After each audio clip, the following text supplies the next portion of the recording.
Facebook uninstall ചെയ്ത് കഴിഞ്ഞിട്ട് ഞാൻ പിന്നെ എടുത്തത് നിങ്ങൾക്കറിയാം, എന്നാലും ഞാൻ പറയാം, ഇൻസ്റ്റ ഡൗൺലോഡ് ചെയ്തു. ഇൻസ്റ്റ ഡൗൺലോഡ് ചെയ്ത സമയത്തുണ്ടല്ലോ, എനിക്ക് ആ ടൈമിൽ ഒരു ക്രഷ് ഒരു ചേട്ടനുണ്ടായിരുന്നു.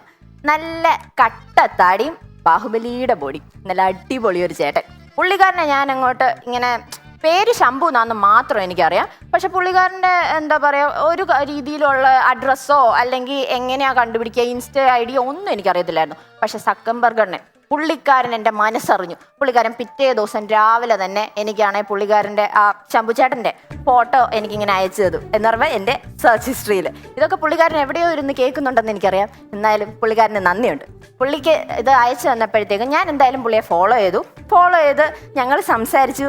ഞങ്ങൾ നല്ല രീതിയിൽ സെറ്റായി കഴിഞ്ഞപ്പോഴത്തേക്കും ഞാൻ പുള്ളിയുടെ അടുത്ത് പറഞ്ഞു, എന്തായാലും ചേട്ടാ നമ്മളെന്തായാലും സെറ്റൊക്കെ ആയില്ലേ, എന്നെ ഒന്ന് പ്രപ്പോസ് ചെയ്തോടെ. ഭയങ്കര റൊമാൻറ്റിക് ആണ് കേട്ടോ എൻ്റെ ശംഭുചേട്ടൻ.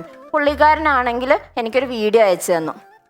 ഭയങ്കര പാവം ചേട്ടനാണ് കേട്ടോ. പുള്ളിക്കാരനെ ആണെങ്കിൽ നമുക്ക് എന്താ പറയുക, ഒന്ന് നമ്മളെന്തെങ്കിലും പറഞ്ഞാൽ പോലും പുള്ളി ഒന്നും മിണ്ടാതെ ഇങ്ങനെ ഇരിക്കത്തേ ഉള്ളൂ. പഞ്ചപാവം ചേട്ടനാണ്. അപ്പം ഞാൻ ചേട്ടനെ എനിക്കിങ്ങനെ വീഡിയോ അയച്ചു തന്നപ്പോഴത്തേക്കും അതിങ്ങനെ ആയിരുന്നു, ശംഭുവിൻ്റെ പെണ്ണിനെ ശംഭു ഒരിക്കലും ഒരിടത്തും കൈവിടത്തില്ല.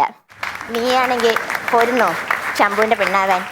അവൻ്റെ അണ്ണാക്കിയിരുന്ന ശംഭു എൻ്റെ മോന്തയ്ക്ക് തെറിക്കാഞ്ഞത് എന്തോ ദൈവഭാഗ്യം. എന്നിട്ട്